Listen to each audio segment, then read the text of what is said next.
Janata TV news కి స్వాగతం. Bulletin ముందుగా హెడ్లైన్స్. బందీలను చంపిన ఇజ్రాయెల్ సైన్యం పొరపాటు జరిగిందని ప్రకటన.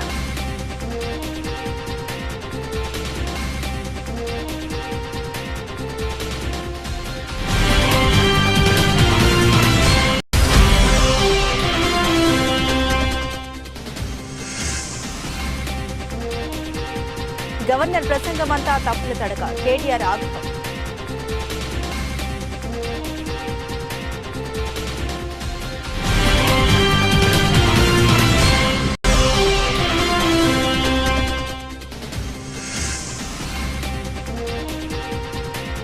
యువగల ముగింపు కార్యక్రమానికి రాలిన పవన్ కళ్యాణ్.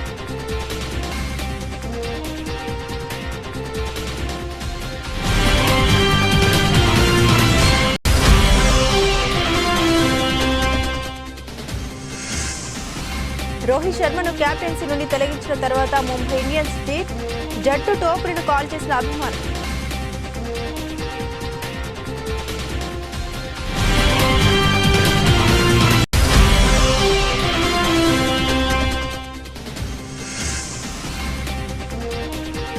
సలార్ ఫస్ట్ టికెట్ కొన్న రాజమౌళి. మూవీ ప్రమోషన్ స్టార్ట్ చేసిన చిత్ర యూనిట్.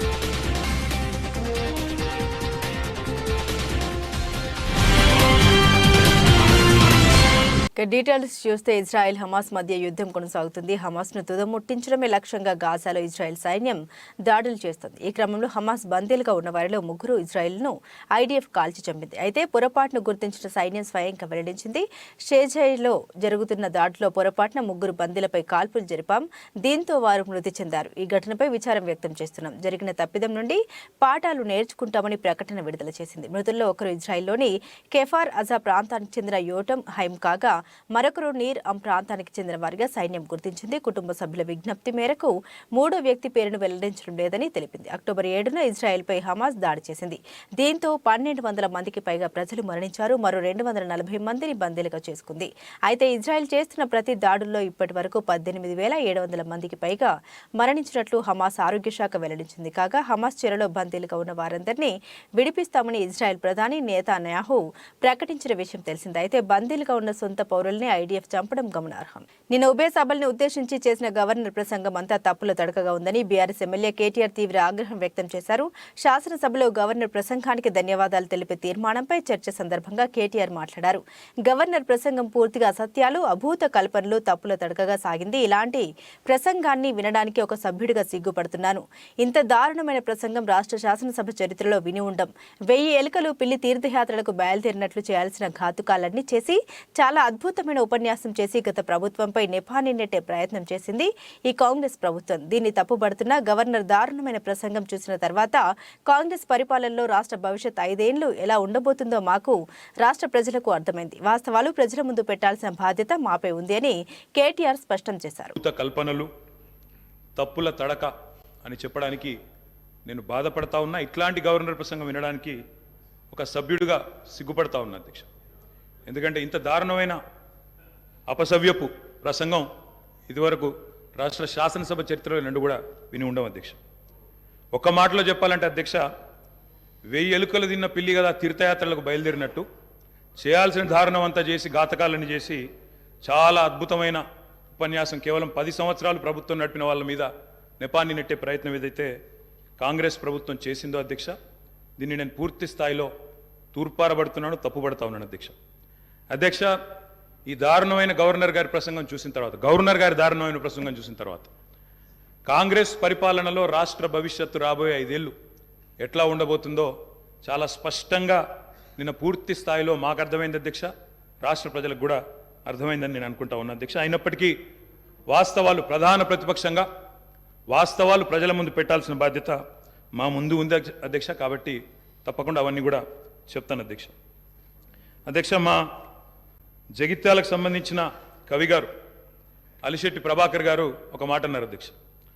ఒక నక్క, ఇది ఆయన కవితను కోట్ చేస్తున్నాను అధ్యక్ష, ఒక నక్క ప్రమాణ స్వీకారం చేసిందట ఇంకెవరిని మోసగించనండి. ఒక పులి పశ్చాత్తాపం ప్రకటించిందట తోటి జంతువుల్ని సంహరించినందుకు. అట్లా ఉంది అధ్యక్ష. ఒక మాటలో చెప్పాలంటే ఈ గవర్నర్ గారి ప్రసంగం అదే రకంగా అనిపించింది తప్ప అందులో అసత్యాలు, సత్యదూరమైన మాటలు తప్ప వాస్తవాలు మాత్రం ఒక్కటి కూడా లేదు అధ్యక్ష. అధ్యక్ష, నిన్న చాలాసార్లు ప్రస్తావన చేసినారు గత ప్రభుత్వం అంటూ. అక్కడున్నా, అక్కడ ఉన్నా, ఇక్కడ ఉన్నా, ఎక్కడ ఉన్నా అధ్యక్ష మేము ప్రజాపక్షమే. తప్పకుండా తెలంగాణకు ఎన్నటికీ స్వపక్షమే, కాంగ్రెస్ ప్రభుత్వానికి ఎన్నటికైనా విపక్షమే అధ్యక్ష. తప్పకుండా ప్రజల తరపున గొంతు విప్పుతాం. అందుకే గతంలోని వారి పరిపాలన ఎట్లా ఉందో ఒక్కసారి తప్పకుండా అద్దం చూపెట్టవలసిన బాధ్యత ప్రధాన ప్రతిపక్షంగా మా మీదనే ఉంది అధ్యక్ష. అధ్యక్ష, ఎట్లుండే అధ్యక్ష 2014 ముందు తెలంగాణ ఘనత వహించిన వీరి ప్రభుత్వంలో ఎట్లుండే అధ్యక్ష? పడావుబడ్డ భూములు, టీడీపీ నేత నారా లోకేష్ చేపట్టిన యువగలం పాదయాత్ర ముగింపు దశకు చేరుకుంది. దీంతో ముగింపు సభను భారీ ఎత్తున ఏర్పాటు చేస్తోంది టీడీపీ. ఈ ఏడాది జనవరి 27వ తేదీన ప్రారంభమైన లోకేష్ యువగలం పాదయాత్ర డిసెంబర్ 20వ తేదీతో ముగియనుంది. యువగలం ముగింపు సభకు టీడీపీ భారీ ఏర్పాట్లు చేస్తోంది. 20న విశాఖపట్నం భోగాపురం ఎయిర్పోర్ట్ సమీపంలో యువగలం ముగింపు సభ జరగనుంది. ఈ సభకు అన్ని జిల్లాల నుండి భారీగా టీడీపీ నేతలు, కార్యకర్తలు తరలి రానున్నారు. ఈ సభకు తరలి వచ్చేందుకు ఏకంగా ప్రత్యేక రైళ్ల ఏర్పాటు కూడా చేయడం విశేషం. దాదాపు 5 లక్షల మంది ఈ సభకు వస్తారని అంచనా వేస్తోంది టీడీపీ. దీనికి తగిన ఏర్పాట్లు చేస్తోంది. యువగలం ముగింపు సభకు రావాలని జనసేన అధినేత పవన్ కళ్యాణ్ ను టీడీపీ ప్రత్యేకంగా ఆహ్వానించింది. కానీ సభకు రాలేనని జనసేనాని పవన్ కళ్యాణ్ తెలిపారు. తనకు 20న వేరే కార్యక్రమాలు ఉన్నాయని, కాబట్టి రాలేనని టీడీపీ నేతలకు సమాచారం అందించారు. టీడీపీ జనసేన ఉమ్మడి మేనిఫెస్టో విడుదల కార్యక్రమానికి తప్పకుండా వస్తారని వెల్లడించారు పవన్. టీడీపీతో పొత్తులో జనసేన ఉన్న విషయం తెలిసిందే. ఈ క్రమంలో యువగలం ముగింపు సభకు పవన్ వస్తే ఆ స్థాయి వేరేగా ఉంటుంది. కానీ అదే రోజున తనకు ముందుగా నిర్ణయించుకున్న కార్యక్రమాలు ఉన్నాయని, దీంతో తాను రాలేకపోతున్నానని తెలిపారు. కానీ ఇకపై ఎన్నికలు సమీపిస్తుండటంతో టీడీపీ నిర్వహించే పెద్ద సభలకు పవన్ హాజరవుతారని తెలిపారు. జనగామ జిల్లా కొడకండ్ల మండలంలోని పాకల గ్రామానికి చెందిన బీఆర్ఎస్ పార్టీ సీనియర్ నాయకులు కడిపికొండ సోమిరెడ్డి శుక్రవారం నాడు యాక్సిడెంట్లో మరణించిన విషయం తెలుసుకుని జనగామ ఏరియా ఆసుపత్రిలో సోమిరెడ్డి మృతదేహాన్ని చూసి మాజీ మంత్రి ఎర్రబెల్లి దయాకర్రావు కంటతడి పెట్టుకున్నారు. సోమిరెడ్డి పార్టీ కోసం అహర్నిశలు కృషి చేశారని, అతని మృతి నన్ను ఎంతో కలిచివేసిందని మాజీ మంత్రి అన్నారు. అక్కడే ఉన్న వారి కుటుంబ సభ్యుల్ని పరామర్శించి అన్ని విధాలుగా ఆదుకుంటామని హామీ ఇచ్చారు.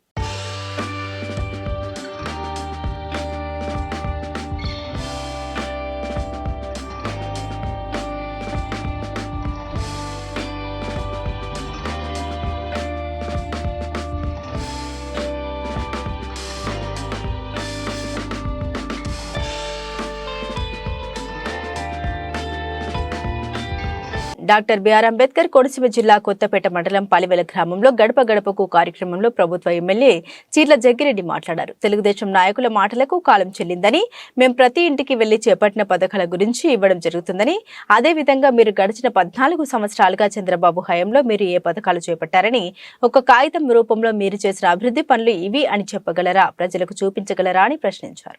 మన ప్రభుత్వం కార్యక్రమం చక్కగా జరుగుతుంది, ప్రజలందరూ స్వాగతిస్తున్నారు. కారణం, ఎవరైతే తమ ద్వారా ఎన్నికైనటువంటి ప్రజాప్రతినిధులు మళ్ళీ ఓటేసిన తర్వాత ఎక్కడికి వెళ్ళారో తెలియదు అనేటువంటి విధంగా కాకుండా వారింటికే వచ్చి ఈ 4.5 సంవత్సరాల్లో చేయూత, రైతు భరోసా, వాహనమిత్ర, కాపు నేస్తం ఇలా అనేక సంక్షేమ కార్యక్రమాలు వారు అందుకున్నారు లేదో కూడా చూడడం ప్రజలందరూ కూడా స్వాగతిస్తున్నారు. తప్పనిసరిగా మేము తీసుకున్నాం. అంచేతే రేపు ఆ యొక్క రుణాన్ని మళ్ళీ జగన్మోహన్ గారికి ఓటేసి తీర్చుకుంటామని కూడా ఇవాళ ప్రజలందరూ కూడా చెప్తున్నారు. అలాగే మరి తెలుగుదేశం పార్టీ నాయకులు కూడా వారి యొక్క మాటలకు కాలం చెల్లింది. ఎందుకు ఈ మాట తెలియజేస్తున్నానంటే, మేము ఇవాళ ప్రతి ఇంటికి వచ్చి ఒక షీట్ ఇచ్చి వెళ్తున్నాం. మరి వారు అనేక విమర్శలు చేస్తున్నారు. మీరు నిజంగా మీ విమర్శలు మీకు నమ్మకం ఉంటే, మీరు గడిచేటువంటి 14 సంవత్సరాలతో చంద్రబాబు గారి హయాంలో మీరు ఏమి ఇచ్చారో మీరు కూడా కాగితం రూపాయన ప్రతి ఇంటికి ఇవ్వాలని కోరుతున్నాం. ఉన్నటువంటి సొమ్ములన్నీ కూడా మొత్తం తినేసి అదన్నీ కూడా మరి కేవలం రామోజీరావు లాంటి పెద్దవాళ్ళని పెంచడానికే తెలుగుదేశం పార్టీ కేవలం అధికారంలోకి వచ్చింది. కానీ ఎక్కడా కూడా సామాన్య ప్రజానీకానికి ఎటువంటి సహాయ సహకారాలు అందించిన ప్రభుత్వం. ఇవాళ రాజశేఖర గారి టైము, జగన్మోహన్ గారి టైం మేము చెప్తున్నాం.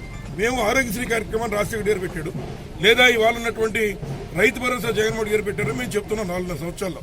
కానీ 14 సంవత్సరాలు చేసినటువంటి చంద్రబాబు నాయుడు ఈ కార్యక్రమం నేను చేశానని చెప్పుకోవడానికి కూడా ఏమీ లేదు, ఒక్క మాంగారిని వెన్నుపోటుపోవడం తప్ప.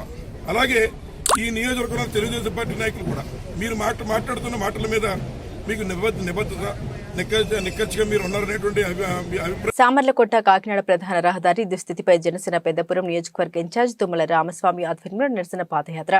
వీకే రాయపురం నుండి మాధవపట్నం వరకు 6 కిలోమీటర్ల పాదయాత్ర.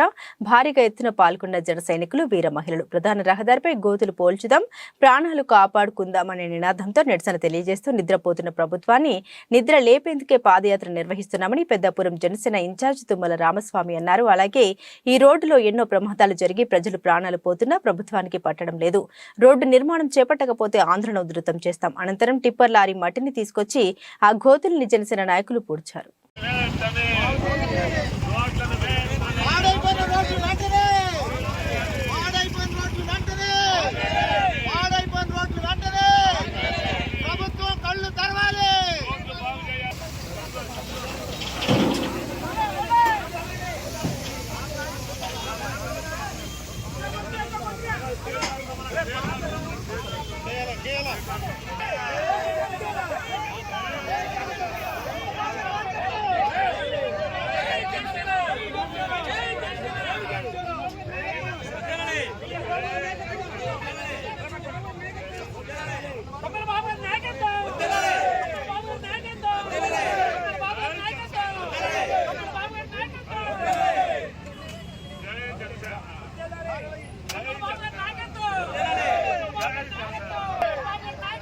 సంగారెడ్డి జిల్లా వ్యాప్తంగా వివిధ పోలీస్ స్టేషన్ల పరిధిలో ఉన్న రౌడీ షీటర్లకు ఈ రోజు తేదీ 15/12/2023 రోజు జిల్లా పోలీస్ కళ్యాణ మండపం నందు కౌన్సిలింగ్ నిర్వహించడం జరిగింది. ఈ సందర్భంగా ఎస్పీ గారు మాట్లాడుతూ పుట్టుకతో ఎవరు కూడా నేరస్తులు కారని, వారు పెరిగిన పరిసరాలు, పరిస్థితుల ప్రభావాల వల్ల సస్పెక్ట్, కేడీలు, రౌడీ షీటర్లుగా మారి ఉండవచ్చు. కానీ మీ ప్రవర్తన మంచిగా ఉన్నట్లయితే తిరిగి మామూలు వ్యక్తులుగా మారే అవకాశం మీ చేతుల్లోనే ఉందని పేర్కొన్నారు.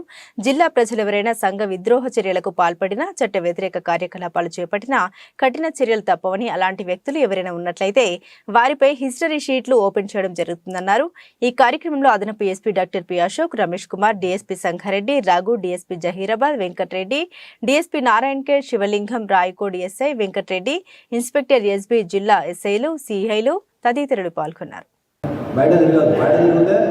నువ్వు దొంగ అయినా వెయి చేయకుండా కూడా నువ్వు రౌడీ షీట్ ఉన్నది కాబట్టి నువ్వు తప్పు చేసినావని అంటావు. సో నెక్స్ట్ మళ్ళీ పీరియాడికల్ రివ్యూస్ అనేది పెట్టుకుంటూ ఉంటాము. ఎవరైతే లేరో వాళ్ళకి ఖచ్చితంగా మీ కేసెస్, ఎవరైతే ఇన్వాల్వ్మెంట్ లేదో వాళ్ళకి ఖచ్చితంగా రౌడీ షీట్లు క్లోజ్ చేస్తాము. సో ఎవరైతే ఉన్నారో వాళ్ళ మీద నిఘా ఇంకా ఎక్కువ ఉంటుంది. అండ్ ప్రాపర్ పోలీస్ కౌన్సిలింగ్ కూడా ఇవ్వడం జరుగుతుంది. సో ఇన్ రోజు ఫ్రెండ్లీ పోలీసింగ్ అని ఉంది. Friendly policing only for victims, only for the complaints. అంతేగాని ఈ సమాజంలో ఈ ఇబ్బంది పెట్టే వాళ్ళకి ఫ్రెండ్లీ పోలీసింగ్ అనేది ఏమి ఉండదు. వాళ్ళ మీద చాలా स्ट्रिक्ट एक्शन తీసుకోవడం జరుగుతుంది. Thank you so much. 9 बजे या 10 बजे तक पूरा काम करके आपका घर आकर रहेगा तो कुछ ऐसा क्राइम नहीं होता है.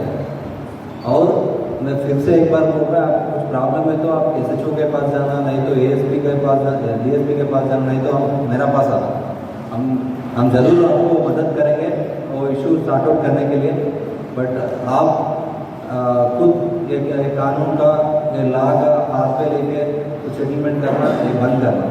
सो it is strict warning to everyone who wants to indulge in any kind of illegal activities, any kind of threatening or extortion in the district. So I am giving a strict warning to everyone. దయచేసి ఎవరు కూడా involve కావద్దు. ఇప్పటివరకు జరిగిందంతా మర్చిపోండి. ఏదైతే చేసామో ఇప్పటి నుండి మంచి జీవితంలో ఉండండి. ఇప్పటికీ కూడా చాలామంది వచ్చి అడుగుతున్నారు, అగైన్ ఎస్ఐ చెప్తున్నారు ఇంకా యాక్టివ్ ఉండని చెప్పి. ప్రజాసేవ చేసేందుకు పదవులు అవసరం లేదని, సేవ చేయాలన్న మంచి మనసుంటే చాలని కాంగ్రెస్ పార్టీ ప్రచార కమిటీ చైర్మన్ మాజీ ఎంపీ మధు యాష్కి గౌడ్ పేర్కొన్నారు. కాంగ్రెస్ పార్టీ ప్రచార కమిటీ చైర్మన్ మాజీ ఎంపీ మధు యాష్కి గౌడ్ జన్మదినోత్సవం సందర్భంగా చంపాపేటలోని దివ్యాంగుల హాస్టల్లో దివ్యాంగుల సమక్షంలో తన జన్మదిన వేడుకల్ని జరుపుకున్నారు. ఎన్నికల సమయంలో దివ్యాంగులు ఎదుర్కొంటున్న సమస్యల్ని తెలుసుకుని తన జన్మదినోత్సవం సందర్భంగా మధు యాష్కి గౌడ్ దివ్యాంగుల సదనానికి వాటర్ ఆర్వోను బహుకరించారు. ఈ సందర్భంగా మధు యాష్కి గౌడ్ మాట్లాడుతూ ఉన్నత విద్యను అభ్యసించి ఉద్యోగాలు రాక, ఉపాధి లేక ఎంతో మంది దివ్యాంగులు అనేక ఇబ్బందులకు గురవుతున్నారని ఆవేదన వ్యక్తపరిచారు. ఎన్నికల ప్రచార క్రమం రావడం జరిగింది. వాళ్ళు ఇంటర్నెట్ లేదు, కనీసం తాగునీటి కొరకు డ్రైనేజ్ వాటర్ కలిపి వస్తూ ఉన్నాయి. ఇంతవల్ల మెషిన్ భగీరథంటూ ఇంటింటికి నల్ల నీళ్ళు లేకపోతే ఓటు అడగమని చెప్పిన వ్యక్తులు ఆ ప్రభుత్వం కనీసం మంచినీటి తాగునీటి సౌకర్యం లేకుండా ఉండే ఈ హాస్టల్కి అందుకే గెలుపోవటం సంబంధం లేకుండా నేను అప్పుడు చెప్పడం జరిగింది.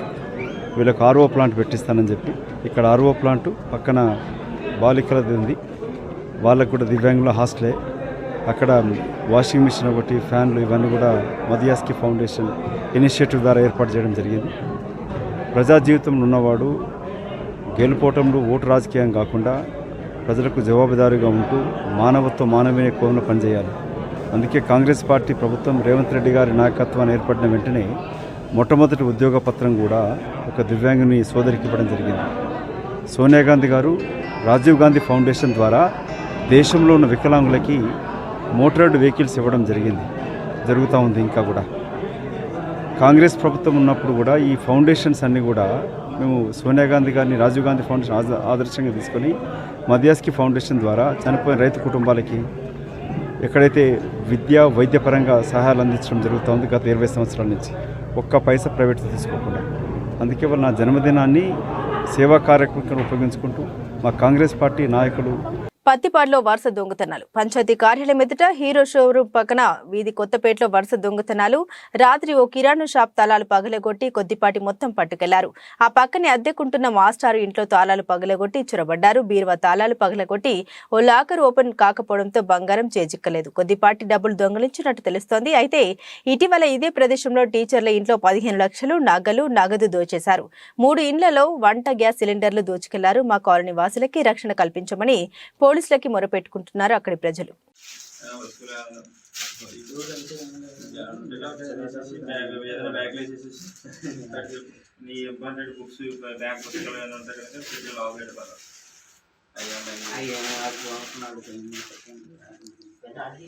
మహబూబాబాద్ జిల్లా గార్ల మండలం మంచునాపురం గ్రామానికి చెందిన మహిళ శృతిభాయ్ విలేకరుల సమావేశంలో మాట్లాడారు. తనకు అత్తమామల నుండి వరకట్న వేధింపులు, గృహహింస నుండి నన్ను న్యాయం చేయాలంటూ వేడుకుంది. వివరాల్లోకి వెళ్తే అంజనాపురం గ్రామానికి చెందిన చిలక బాబు రూపాయల కుమార్తె శృతి భాయ్ని వరంగల్ జిల్లా అడిషనల్ ఎస్పీ కుమారుడు శంకర్తో 3 సంవత్సరాల క్రితం వివాహమైంది. కుమారుడిపై చదువుల నిమిత్తం లండన్ పంపించడం కొరకు అధిక కట్నం కోసం ఆమెను హింసిస్తున్నారని, తన భర్తతో కాపురానికి రానివ్వట్లేదని అనేకసార్లు మహబూబాబాద్ పోలీస్ స్టేషన్లో ఫిర్యాదు చేసినా న్యాయం జరగట్లేదని ఆమె ఆవేదన వ్యక్తం చేశారు. నాకు వరంగల్ హన్మకొండలో అడిషనల్ ఎస్పీ రాంకే నాయక్ వాళ్ళ కొడుకుకి ఇచ్చి మ్యారేజ్ చేశారు మార్చ్ 11న శంకర్తో 2020లో.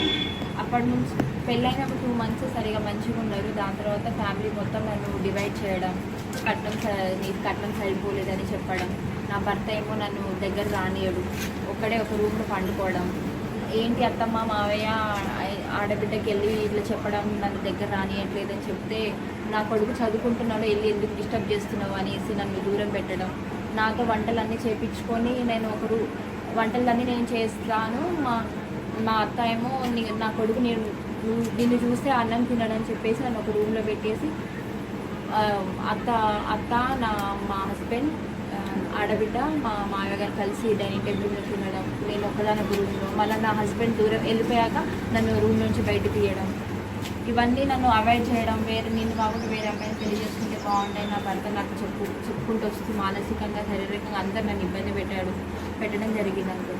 పెళ్ళి ఎంతకాలం 20లో అయింది.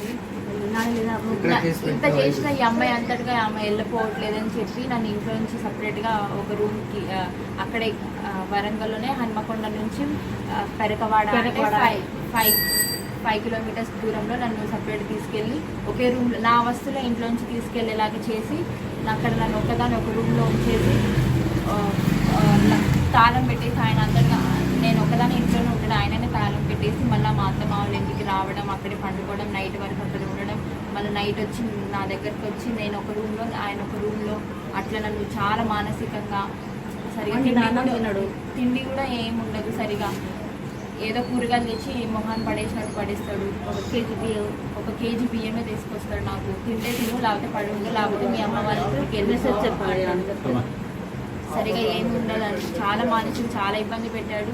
ఒక్కదాన్ని చాలా అన్నీ భరించా. దాని తర్వాత ఒకరోజు అమ్మ నాన్నలు చెప్పడం జరిగింది. ఇన్ని సంవత్సరాల తర్వాత చెప్పితే వచ్చి పంచాయతీ చేశారు. పంచాయతీ చేసి మళ్ళీ అత్త మావల ఇంట్లో పంపించారు. నన్ను పంపించాక అక్కడ అందరూ పెద్ద మనుషులు కలిసి ఉండాలని చెప్పేసి వెళ్ళిపోయాక నేను అక్కడ అత్త మావల ఇంట్లో ఉండడం జరిగింది. అక్కడ మా ఆడబిడ్డ ఏమో ఏంటి మా ఇంటికి వచ్చి ఏంటి పంచాయతీ చేస్తున్నారు, నేను ఒక ఫోన్ చేస్తే మిలిటరీ వచ్చి దిగుతుందని నన్ను బెదిరించడం, మళ్ళీ ఈ ఇంట్లో ఎవరు ఉండకూడదని మా మావయ్య నువ్వు ఇంట్లో ఉంటే నేను పోలీస్కి సమాచారం ఇస్తానని చెప్పేసి నన్ను బెదిరించడం అట్లా జరిగిందండి. జరిగాక మా హస్బెండ్ ఏమో నేను లండన్కి వెళ్ళాలి, నేను 50 lakhs ఉంటే సరిపోదు, నాకు కావాలి ఉంటేనే నేను ఉండగలను అని నాకు చెప్పడం అట్లా జరుగుతుంది. చాలా మనసుగా ఏదో అన్ని విధాలుగా జరిగిందండి నా మీద. అందరు చేశారు, చిన్న చిన్నవి అన్నీ చాలా జరిగినాయి. మా తరతరాల నుంచి వస్తుంది, ఫస్ట్ కోడలు వెళ్ళిపోతుంది, సెకండ్ కోడలు అయితే సెట్ అవుతుంది అని చెప్పుకుంటూ నాకు మానసికంగా చెప్తూ ఉంటుంది. అలాంటప్పుడు ఎందుకు పెళ్లి చేసుకోవాలి, వాళ్ళు ఎందుకు తీసుకురావాలి, ఒక అమ్మాయి తీసుకొచ్చి ఒక అమ్మాయి జీవితం ఎందుకు నాశనం చేయాలో నాకు అర్థం కాదు. అట్లా ఎందుకు చేస్తున్నారు, ఇవన్నీ జరిగింది. దాని తర్వాత ఇక్కడ పిటిషన్ చేయడం, గార్లలో పిటిషన్ పెట్టడం జరిగింది. డిఎస్పీ సార్ అందరి సమక్షంలో కౌన్సిలింగ్ జరిగింది. ఆయన వాళ్ళెవరూ మారడం జరగలేదు, అందుకే ఫైల్ అయిందండి, ఎఫ్ఐఆర్ అయింది. ఈ ప్రెస్ 498 కేసు అయింది అందరి మీద. ఇదే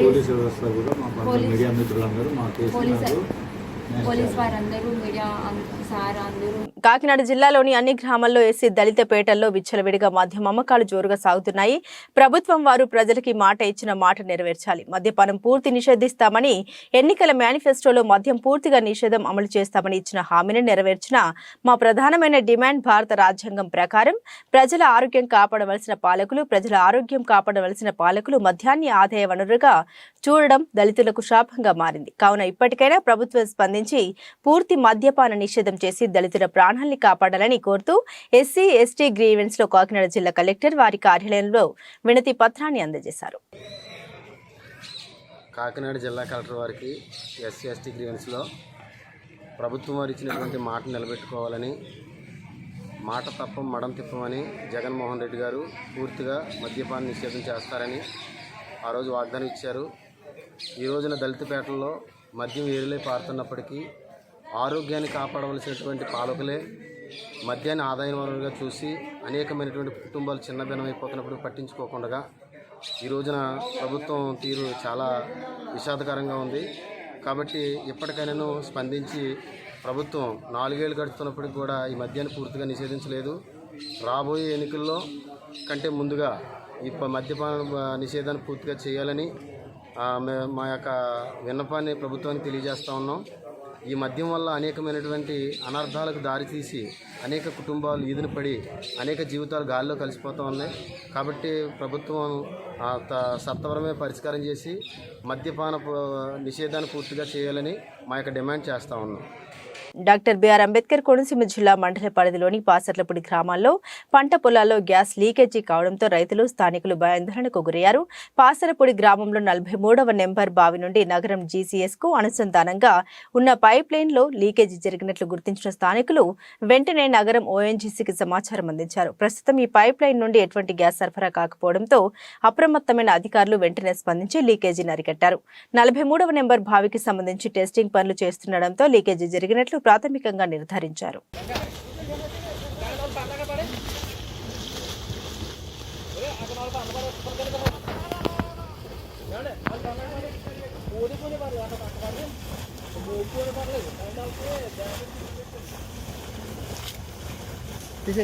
సంగారెడ్డి జిల్లా నారాయణఖేడ్ నియోజకవర్గంలోని తడ్కల్ మండల కేంద్రంలో జిల్లా పరిషత్ ఉన్నత పాఠశాల మరియు మండల పరిషత్ ప్రాథమిక ఉన్నత పాఠశాలలో విద్యార్థుల తల్లిదండ్రుల సమావేశం ప్రధాన ఉపాధ్యాయులు రహీముద్దీన్ వెంకటేష్ అధ్యక్షతన నిర్వహించారు. ఈ సందర్భంగా వారు మాట్లాడుతూ ప్రభుత్వం విద్యార్థులకు అన్ని విధాలుగా నోట్ బుక్స్, యూనిఫామ్ అందించడం జరుగుతుందన్నారు. విద్యార్థుల తల్లిదండ్రులు ఇంటి వద్ద కూడా చదువుతున్నారా లేదా అని విద్యార్థులకు అడగాలని సూచించారు. ప్రతి నెల 3వ శనివారం విద్యార్థులు తల్లిదండ్రులు తప్పనిసరిగా హాజరై తమ విద్యార్థి గురించి అడిగి తెలుసుకోవాలని సూచించారు. అడిగినప్పుడు ఇందులో 10 మంది కూడా చెప్పలేదు. అంటే మీ మీటింగ్ వచ్చి కూడా లాభం లేదన్నారు. ఈ మీటింగ్ ఉద్దేశం ఏంటి అంటే ఈ నెలలో మీ పిల్లల ప్రగతి ఏ విధంగా ఉంది, వాళ్ళ ఇంటికాడ ఏ విధంగా చదువుతున్నారు, హోంవర్క్ చేస్తున్నారా లేదా, పిల్లలు స్కూల్కి రెగ్యులర్గా వస్తున్నారా, వాటి అన్నిటిపైన మేము వచ్చినట్టు ఉంది. 10th class 9th class 10th 9th లో ఇప్పుడు మనం స్టేజ్ మీద వచ్చి మాట్లాడే ధైర్యం తెచ్చుకోవాలి, అది నేర్పిస్తారు.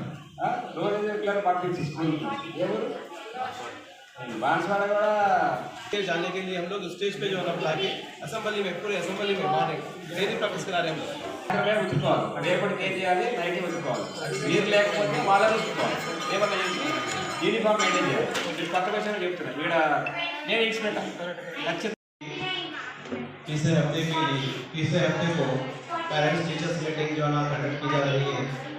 इसका मेन मकसद क्या है बोले तो टीचर्स और पेरेंट्स के दरमियान में बच्चों का जो है ना स्टैंडर्ड कैसा है इसके लिए जो है ना ये मीटिंग का मेन मकसद है। और बच्चे का जो है ना स्टैंडर्ड कैसा है, बच्चे को जो है ना बेसिक्स कैसे है कि घर में आके पढ़ा नहीं पढ़ा, और साथ ही साथ रेगुलर आना नहीं आना, और साथ ही साथ जो है ना बच्चे के हेल्थ के तरफ से पेरेंट्स को मालूम होना, टीचर्स को मालूम होना और बच्चे को मालूम होना। तो ये मेन मीटिंग का मकसद है। तो ये मीटिंग जो है ना हर महीना हर हफ्ते तीसरे हफ्ते को जो है ना मुनक़िद की जाती है। इसके अंदर जो है ना तमाम पेरेंट्स को जो है ना इन्वाइट किया जाता है, और साथ ही साथ जो है ना बच्चे के ताल्लुक से परफॉर्मेंस के ताल्लुक से ये मीटिंग में जो है चर्चा की जाती है। Thank you. Indian premier league ఐపీఎల్లో అత్యంత విజయవంతమైన ఫ్రాంచైజీలో ముంబై ఇండియన్స్ ఒకటి. రోహిత్ శర్మ నాయకత్వంలో ముంబై జట్టు ఏకంగా 5 సార్లు ఐపీఎల్ విజేతగా నిలిచింది. అయితే తాజాగా ముంబై జట్టు హిట్ మ్యాన్ రోహిత్ శర్మకు షాక్ ఇచ్చింది. ఐపీఎల్ 2024 సీజన్కు ముందు అతడిని సారథ్య బాధ్యతల నుండి తప్పించింది. అతడి స్థానంలో కొత్త కెప్టెన్ను ఎంపిక చేసింది. టోర్నీలోకి అడుగుపెట్టిన మొదటి సీజన్లోనే గుజరాత్ టైటాన్స్కు కప్పును అందించిన హార్దిక్ పాండ్యాను కెప్టెన్గా నియమిస్తున్నట్లు తెలియజేసింది. ఈ విషయాన్ని సోషల్ మీడియా వేదికగా వెల్లడించిన విషయం తెలిసిందే. 2013 సీజన్లో రికీ పాంటింగ్ సారథ్యంలోని ముంబై జట్టు వరుస ఓటమిని చవిచూసింది. ఆ సీజన్ మధ్యలో పాంటింగ్ కెప్టెన్సీ బాధ్యతల నుంచి తప్పుకున్నాడు. దీంతో హిట్ మ్యాన్ సారథ్య బాధ్యతలు అందుకున్నాడు. సచిన్ టెండూల్కర్, జయసూర్య, షాన్ పోలాక్ వంటి దిగ్గజ ఆటగాళ్లు ఒక్కసారి కూడా ముంబైకి కప్పును అందించలేకపోయారు. అయితే రోహిత్ శర్మ సారథ్యంలో ముంబై జట్టు 2013, 2015, 2017, 2019, 2020లో ఐపీఎల్ విజేతగా నిలిచింది. దీంతో రోహిత్ శర్మను కెప్టెన్సీ నుండి తొలగించడంపై ఆయన అభిమానులు తీవ్ర ఆగ్రహం వ్యక్తం చేస్తున్నారు. అయితే ఈ విషయంపై రోహిత్ శర్మ ఇప్పటి వరకు స్పందించలేదు. పాన్ ఇండియా స్టార్ ప్రభాస్ నటిస్తున్న తాజా చిత్రం Salaar part 1 ceasefire KGF director Prashanth Neel దర్శకత్వంలో రానున్న ఈ సినిమా ప్రపంచవ్యాప్తంగా డిసెంబర్ 22న విడుదల కానుంది. మలయాళ స్టార్ నటుడు పృథ్వీరాజ్ సుకుమారన్ కీలక పాత్రలో నటిస్తున్నాడు. ఇక ఎప్పుడెప్పుడా అని ఈ సినిమాని చూసేందుకు భారీ సంఖ్యలో అభిమానులు ఆసక్తిగా ఎదురుచూస్తున్నారు. ఇక శుక్రవారం కర్ణాటకలో సలార్ అడ్వాన్స్ బుకింగ్ ఓపెన్ అయ్యాయి. ఇక తెలుగు రాష్ట్రాల్లో కూడా ఈ రోజు నుంచి ప్రారంభం కానున్న విషయం తెలిసిందే. అయితే ఈ సినిమా తొలి టికెట్ను టాలీవుడ్ స్టార్ దర్శకుడు రాజమౌళి కొనుగోలు చేశాడు. ఈ విషయాన్ని మేకర్ సోషల్ మీడియాలో వెల్లడించారు. హైదరాబాద్ ఆర్టీసీ క్రాస్ రోడ్స్లోని సంధ్య 70mm థియేటర్లో భారీ ధరకు ఫస్ట్ టికెట్ను బుక్ చేసుకున్నారు జక్కన్న. ఇక ఈ టికెట్ ధర చూసుకుంటే అక్షరాల 10,116 రూపాయలు అని సమాచారం. ఇక రాజమౌళి ఫస్ట్ టికెట్ను ఇంత ధరకు కొనడంతో ఈ మూవీపై అంచనాలు మరింతగా పెరిగాయి. కాగా ఈ సినిమా నైజాం హక్కుల్ని మైత్రి మూవీ మేకర్స్ దక్కించుకున్నారు. బులెటిన్ ముగించే ముందు హెడ్లైన్స్ మరోసారి. బందీలను చంపిన ఇజ్రాయెల్ సైన్యం పొరపాటు జరిగిందని ప్రకటన.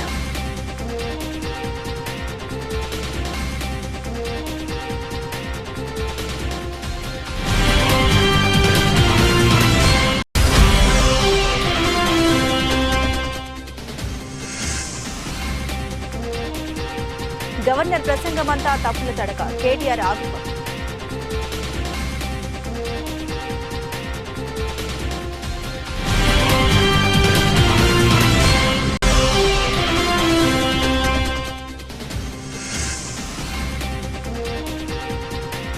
యువగల ముగింపు కార్యక్రమానికి రాలిన పవన్ కళ్యాణ్.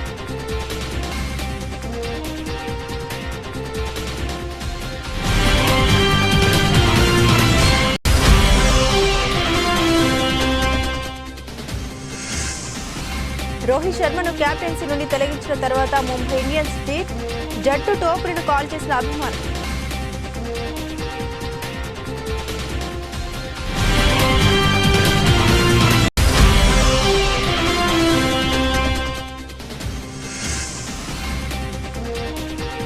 సలార్ ఫస్ట్ టికెట్ కొన్న రాజమౌళి, మూవీ ప్రమోషన్ స్టార్ట్ చేసిన చిత్ర యూనిట్.